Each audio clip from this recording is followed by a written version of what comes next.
السلام علیکم دوستو، ویڈیو کو دیکھنے سے پہلے ہمارے اس چینل کو سبسکرائب کر لیں اور نیچے موجود بیل آئیکن کو بھی ضرور کلک کر لیں تاکہ ہماری ویڈیوز آپ کے پاس بر وقت پہنچتی رہیں۔ اور وہ کسی چڑیا کی طرح سرخ آنکھوں والے دیو کے پنجے میں جکڑی چیخ تک نکالنے سے بھی معذور تھی۔ قاسم سے یہ منظر دیکھا نہ گیا۔ اس نے فوراً اپنی تلوار پھینک دی۔ قاسم کی تلوار پھینکنے کی دیر تھی کہ شاگال مارسی کو چھوڑ کر کسی پاگل ہاتھی کی طرح قاسم پر حملہ آور ہوا۔ قاسم شاگال کے وار سے بچنے کے لیے پوری طرح تیار تھا۔ شاگال نے اپنے کلہاڑے کے دستے کو دونوں ہاتھوں سے پکڑ کر پوری قوت کے ساتھ قاسم کے سر پر دے مارا، لیکن قاسم پلک جھپکتے میں نیچے سے ہٹ گیا۔ شاگال کا کلہاڑا پورے زور سے جہاز کے پیندے پر پڑا اور جہاز کے پیندے میں لگا۔ ایک بھاری بھرکم تختہ ٹوٹ گیا۔ شاگال کے بدن میں کسی سانڈ کی طرح طاقت تھی اور اس کی ظاہری اچھل کود بھی کسی چست جوان سے کم نہ تھی۔ اس کا کلہاڑا جہاز کے پیندے میں پیوست ہوا۔ اس نے اپنا کلہاڑا واپس کھینچنے اور قاسم پر دوسرا وار کرنے میں 2 ثانیے سے زیادہ دیر نہ لگائی۔ قاسم کو توقع نہ تھی کہ شاگال اس قدر پھرتیلا ثابت ہوگا۔ چنانچہ قاسم کے لیے شاگال کے دوسرے داؤ سے بچنا پہلے کی نسبت زیادہ مشکل تھا، لیکن پھر بھی قاسم کی قسمت نے اس کا ساتھ دیا اور شاگال کا وار خالی چلا گیا۔ کلہاڑا ایک مرتبہ پھر جہاز کے پیندے کو چیرتا ہوا نیچے تک چلا گیا۔ پیندے کے ٹوٹے ہوئے تختوں میں پیدا ہو جانے والے رخنوں سے سمندر کا پانی جہاز میں بھرنا شروع ہو گیا۔ باسفورس کا نیلا پانی انتہائی تیزی کے ساتھ تہہ خانے میں داخل ہو رہا تھا، جبکہ شاگال قاسم کے خیال میں پاگل ہو چکا تھا، کیونکہ وہ پے در پے قاسم پر دیوانہ وار حملے کیے جا رہا تھا۔ قاسم نے حتیٰ تھا وہ ہر وار بچانے کے لیے کسی نہ کسی طرف جھکائی دیتا اور پھر تہہ خانے میں بھر جانے والے پانی کی وجہ سے قاسم کا پاؤں پھسلا اور وہ تہہ خانے میں موجود پانی پر آ رہا۔ شاگال کا کلہاڑا قاسم کے گرتے ہی پہلے سے بھی زیادہ تیز ہو چکا تھا۔ وہ گرے ہوئے قاسم پر برق آسمانی بن کر گرا اور جہاز کے پیندے کو مزید پھاڑ دیا۔ اب تو سمندر کا پانی کسی نل کی طرح اندر آ رہا تھا اور جہاز غرق ہو جانے کا خطرہ پیدا ہو چلا تھا، لیکن قاسم کے لیے ممکن نہ تھا کہ وہ خالی ہاتھ اس دیو ہیکل کلہاڑا باز کا مقابلہ کر سکے۔ چنانچہ قاسم مسلسل شاگال کے واروں سے خود کو بچاتا رہا اور ایک وقت وہ آیا جب تہہ خانے میں 1 فٹ سے زیادہ پانی بھر گیا اور قاسم کے لیے شاگال کے واروں سے خود کو بچانا مزید مشکل ہو گیا۔ قاسم خود کو بچاتا بچاتا ایک ایسی جگہ پہنچ گیا جہاں سے حملہ کرتے ہوئے شاگال کو مارسی نظر نہیں آ سکتی تھی۔ چنانچہ مارسی نے سنہری موقع سے فائدہ اٹھایا اور تہہ خانے کے اندر موجود سمندر کے پانی میں جھلمل کرتی قاسم کی شمشیر اٹھا لی۔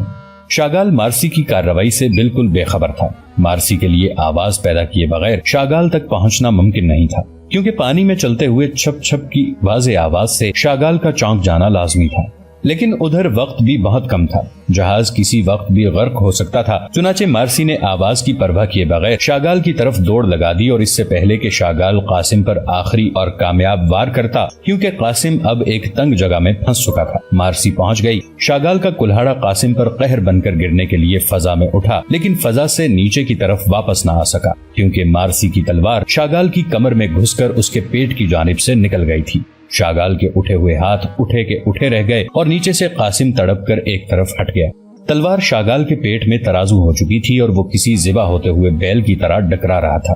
تہہ خانہ کمر تک پانی سے بھر چکا تھا۔ اب کسی لمحے جہاز غرق ہونے والا تھا۔ چنانچہ قاسم اور مارسی نے ایک دوسرے کو آنکھوں ہی آنکھوں میں تہہ خانے سے نکلنے کا اشارہ کیا اور ایک دوسرے کے ہاتھ پکڑ لیے، لیکن مارسی کے لیے پانی میں چلنا مشکل ہو رہا تھا۔ بہرحال کسی نہ کسی طرح پاؤں گھسیٹتی ہوئی مارسی تہہ خانے کی سیڑھیوں تک قاسم کے ہمراہ پہنچ گئی۔ شاگال کے ڈکرانے کی آواز ابھی تک سنائی دے رہی تھی۔ قاسم اور مارسی دوڑتے ہوئے تہہ خانے کی سیڑھیاں چڑھ کر باہر آئے اور جہاز کے ساتھ بندی ایک روایتی کشتی تک پہنچنے کے لیے تیزی سے جہاز کی عقبی سمت کی طرف بڑھنے لگے۔ اور ٹھیک اس وقت جب قاسم اور مارسی کشتی تک پہنچے، جہاز کا پیندہ مکمل طور پر پانی سے بھر گیا اور جہاز پانی میں بیٹھنے لگا۔ جہاز کے بادبان کھلے تھے، یہی وجہ تھی کہ ہوا کے دباؤ نے جہاز کو تیزی کے ساتھ ڈوبنے میں مدد دی۔ کشتی کے نزدیک پہنچ کر قاسم نے احتیاط کے ساتھ پہلے مارسی کو کشتی میں سوار کروایا اور اس کے بعد خود کشتی میں بیٹھ کر جہاز کی چرخیوں کے ساتھ بندھی کشتی کی رسی کاٹ دی۔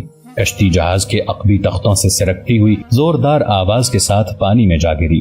قاسم نے فوراً چپو مارنے شروع کر دیے اور جلد ہی کشتی کو سنبھال لیا۔ اب مارسی اور قاسم اطمینان کے ساتھ باسفورس کے گہرے پانی میں شاگال کا جہاز غرق ہوتے ہوئے دیکھ رہے تھے۔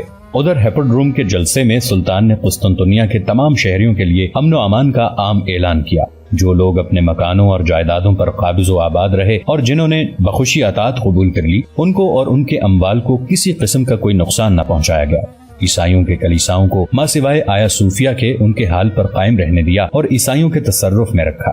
قسطنطنیہ کے بطریق اعظم کو سلطان نے اپنی خدمت میں بلا کر خوشخبری سنائی کہ آپ بدستور یونانی چرچ کے پیشوا رہیں گے اور آپ کے مذہبی اختیارات میں کسی قسم کی کوئی مداخلت نہیں کی جائے گی۔ سلطان محمد فاتح نے خود یونانی چرچ کی سرپرستی قبول کی اور بطریق اعظم کو وہ اختیارات دے دیے جو عیسائی سلطنت میں بھی اس کو میسر نہ تھے۔ عیسائیوں کو مکمل مذہبی آزادی عطا کی، کلیساؤں کے اخراجات پورے کرنے کے لیے بڑی بڑی جاگیریں بخشیں، جنگی قیدیوں کو جو فتح مند فوج نے گرفتار کیے تھے سلطان فاتح نے خود اپنے سپاہیوں سے خرید کر آزاد کیا اور ان کو شہر قسطنطنیہ کے ایک خاص محلے میں آباد کیا۔ اس فتح کے بعد سلطان فاتح نے دیکھا کہ قسطنطنیہ کے اکثر گھر ویران اور غیر آباد ہو گئے تھے، چنانچہ ان گھروں میں سلطان نے مسلمانوں کو آباد ہونے کی دعوت دی اور شہر کی رونق واپس لانے کے لیے ایشیائی کوچک سے 5000 مسلمان خاندانوں کو قسطنطنیہ میں آباد کرنے کا انتظام کیا۔ جو لوگ قسطنطنیہ سے بھاگ گئے تھے سلطان نے انہیں واپس آنے کی دعوت دی اور انہیں آمادہ کیا کہ آ کر اپنے پیشوں اور کاروبار میں پھر مشغول ہو جائیں۔ قرون وسطیٰ کے دستور جنگ میں مفتوحین کی جان و مال تمام تر فاتح کی ملکیت ہوتی تھی، جس پر اسے ہر طرح کا اختیار حاصل ہوتا تھا۔ یورپ کی سلطنتوں نے اس اختیار کے استعمال میں کبھی کوئی دقیقہ اٹھا نہیں رکھا تھا اور ظلم و تعدی کی ایسی مثالیں پیش کی جو تخیل میں بھی نہیں آ سکتی۔ اس کے مقابلے میں ترکوں نے قسطنطنیہ میں داخل ہو کر امن و امان کی ایسی روشن مثال قائم کی کہ دوست دشمن سب دنگ رہ گئے۔ فتح کے پہلے روز سلطان نے عام اعلان کیا کہ جو شخص صحابی رسول صلی اللہ علیہ وآلہ وسلم حضرت ابو ایوب انصاری رضی اللہ عنہ کا مزار مبارک تلاش کرے گا اسے انعامات سے نوازا جائے گا۔ اور پھر فتح کے تیسرے روز ایک انتہائی بوڑھے بزرگ نے 2 مسلمان سپاہیوں کو حضرت ابو ایوب انصاری رضی اللہ عنہ کی قبر مبارک کی نشاندہی کی۔ مرقد مبارک کو تلاش کر لیا گیا لیکن وہ سفید ریش بزرگ دوبارہ کسی کو نظر نہ آیا۔ سلطان محمد فاتح نے حضرت ابو ایوب انصاری رضی اللہ عنہ کے مزار مبارک کے نزدیک ایک مسجد تعمیر کرنے کا حکم دیا جو تاریخ میں جامعہ ابو ایوب کے نام سے پہچانی گئی۔ سلطان نے قسطنطنیہ کو اپنا دارالسلطنت بنا لیا اور اسی شہر سے باقی ماندہ ممالک یونان، Serbia, Bulgaria, Belgrade, Bosnia, Maurya, Trabzon, سنیوب، مجمع الجزائر، کریمیا، ولیشیا، البانیہ، ہرزگوینیا، وینس، روڈس اور ٹورنٹو وغیرہ فتح کر کے عثمانی سلطنت میں شامل کیے۔ قاسم اور اس کے اہل خانہ بھی قسطنطنیہ میں مقیم ہو گئے اور قسطنطنیہ میں ان کا گھر بوڑھے عباس کے زیر سایہ ہرا بھرا نظر آنے لگا۔ اب قاسم کی 2 بیویاں تھیں۔ مارسی کو قاسم کی پہلی بیوی حمیرہ نے بصر و چشم قبول کیا تھا۔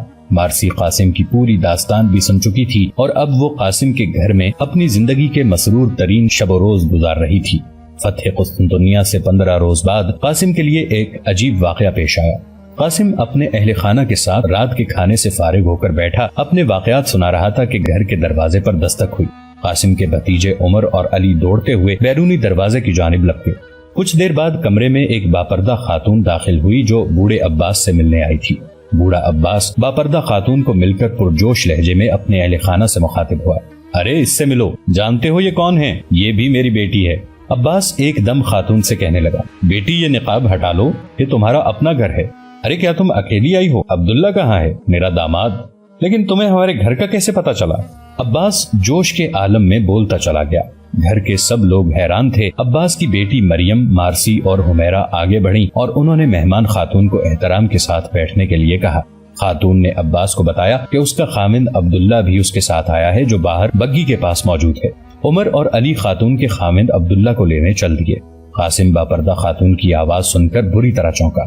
یہ آواز اسے جانی پہچانی محسوس ہوئی۔ ابھی وہ یہی سوچ رہا تھا کہ خاتون نے اپنے چہرے سے نقاب الٹ دی اور عین اسی وقت بوڑھے عباس کی آواز سنائی تھی۔ یہ میری بیٹی روزی ہے، یہ ایک معصوم مچھیرن تھی۔ گزشتہ برس انہی دنوں میں جان جسٹینانی کے سپاہی اس بیچاری کو اٹھا کر لے گئے تھے۔ اتفاق سے ٹھیک اسی وقت ہم لوگ موقع پر پہنچ گئے۔ ہم نے عیسائی فوجوں کو سبق سکھایا اور میں روزی کو اپنے ہمراہ رومیلی حصار میں لے گیا۔ روزی نے رومیلی حصار میں 3-4 ماہ کھانا پکانے اور دیگر کاموں میں ہماری بہت خدمت کی۔ اس کی کہانی بہت دردناک ہے، سننے کے لائق۔ قاسم کا دماغ سنسنا رہا تھا۔ اسے اپنے بدن پر راشا طاری ہوتا ہوا محسوس ہوا۔ یہ تو وہی روزی تھی جس نے مچھیروں کی بستی میں اس کی بہت مدد کی تھی اور قاسم کے لیے ہر خطرہ مول لے لیا تھا۔ سونیا کی طرح یہ بھی قاسم کو دل دے بیٹھی تھی اور اس کے انتظار میں دن رات سہانے سپنے دیکھنے لگی۔ ہاں، یہ وہی روزی تھی۔ رومیلی حصار میں جب بوڑھے عباس نے مختلف قصے سنانے کے دوران اسے شہزادی حمیرہ کے شوہر قاسم بن حشام کا قصہ سنایا تھا تو وہ قاسم کی باتیں سن کر پہچان گئی تھی کہ اس کا محبوب جو ایک رومی پادری کے روپ میں اسے ملا تھا، حمیرہ کا شوہر قاسم بن حشام ہی تھا۔ یہ جان کر قاسم بن ہشام کسی اور کا ہو چکا ہے، روزی نے اس کے سپنے دیکھنے چھوڑ دیے اور بوڑھے عباس کی بیٹی بن کر رومیلی حصار میں رہنے لگی۔ 3-4 ماہ کے بعد عباس نے اپنے ایک ہونہار سپاہی عبداللہ کے ساتھ نوجوان مچھیرن روزی کی شادی کر دی اور یوں مسلمان ہونے کے بعد روزی کا گھر بس گیا۔ آج روزی اپنے خامند کے ساتھ عباس سے ملنے آئی تو ایک دم اس کا سامنا قاسم سے ہو گیا۔ روزی بھی اگرچہ کسی حد تک گھبرائی ہوئی تھی، لیکن قاسم تو بری طرح سٹ پٹا گیا۔ روزی کی نگاہوں نے چند لمحوں میں قاسم سے ہزاروں سوال پوچھ لیے، جن میں سے کسی ایک کا جواب بھی قاسم کے پاس نہ تھا۔ حمیرہ نے عباس کی زبانی روزی کی کہانی سنی تو شرارت آمیز نظروں سے اپنے شوہر کی طرف دیکھنے لگی، کیونکہ وہ قاسم سے نوجوان مچھیرن کی دلچسپ داستان پہلے ہی سن چکی تھی۔ قاسم سے اور کچھ نہ بن پڑا تو سر کھجاتا ہوا کمرے سے باہر نکل گیا۔ ناظرین، آپ کو بتاتے چلیں کہ سلطان محمد فاتح کا دور 1481 عیسوی میں ختم ہوا۔ 1451 عیسوی سے 1481 عیسوی تک 30 سال کا عرصہ سلطان محمد فاتح نے قسطنطنیہ پر حکومت کی۔ سلطان کے دور میں اسلامی سلطنت یورپ میں دور دور تک پھیل چکی تھی۔ سلطان فاتح کے بعد عثمانی فرمانرواؤں میں سلمان اعظم قانونی 1550 عیسوی تا 1566 عیسوی نے بہت شہرت پائی۔ مشہور امیر البحر خیر الدین باربروسا اسی سلطان کے عہد میں مشہور ہوا۔ خادم الحرمین الشریفین کا لقب سب سے پہلے سلیم اول عثمانی کے حصے میں آیا۔ مصر کے عباسی خلیفہ کی اجازت سے سلطان کا لقب سب سے پہلے بایزید نے اختیار کیا تھا، لیکن عثمانی فرمانرواؤں میں منصب خلافت بھی سب سے پہلے سلیم اول عثمانی کو نصیب ہوا۔ آخری عباسی خلیفہ المتوکل نے، جو قاہرہ میں سلاطین مملوک کے زیر سایہ ظاہری شان و شوکت کے ساتھ مگر حقیقتاً بغیر کسی اقتدار و اختیار کے زندگی بسر کر رہا تھا، دستار خلافت سلیم اول عثمانی کے سر پر رکھ دی۔ مقامات مقدسہ اور حرمین شریفین کی کنجیاں حضور صلی اللہ علیہ وآلہ وسلم کی تلوار مبارک، علم اور چادر بطور سند خلافت سلیم کے حوالے کر دی۔ تب سے عثمانی خلفاء کے نام کا خطبہ پڑھا جانے لگا۔ عثمانی سلطنت تقریباً 600 سال قائم رہی اور خلافت عثمانیہ کا آخری بد نصیب خلیفہ سلطان عبد الحمید خان ثانی ثابت ہوا، جس کی حکومت پہلی جنگ عظیم کے نتیجے میں ختم ہوئی اور خلیفہ نے 1918 عیسوی میں اپنی نظر بندی کے دوران وفات پائی۔ ناظرین، اس کے ساتھ ہی سلطان محمد فاتح کی کہانی کا یہ سلسلہ یہیں پہ اختتام پذیر ہوا۔ ہمارا اور آپ کا اللہ نگہبان۔